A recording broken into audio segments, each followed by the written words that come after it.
श्री गणेशोत्सव ईद ए मिलादच्या अनुषंगाने नाशिक रोड विभागामध्ये पोलीस आयुक्त नाशिक शहर यांच्या आदेशान्वये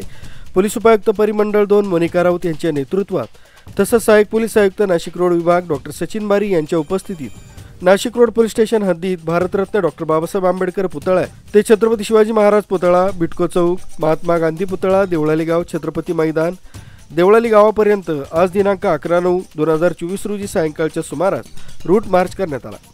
सदर रूट मार्चमध्ये नाशिक रोड पोलीस स्टेशनचे वरिष्ठ पोलीस निरीक्षक अशोक गिरी,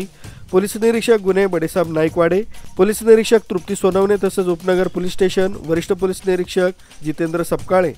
यासह 10 API, PSI, RCP पथकातील 20 पोलीस अंमलदार, SRPF प्लाटून 1 अधिकारी, 20 पोलीस अंमलदार, 45 पोलीस अंमलदार, 50 होमगार्ड असं संख्याबळ सदर रूट मार्चमध्ये सहभागी झालं होतं। Ravindra Jadhav, Lokrajya news, Nashik road.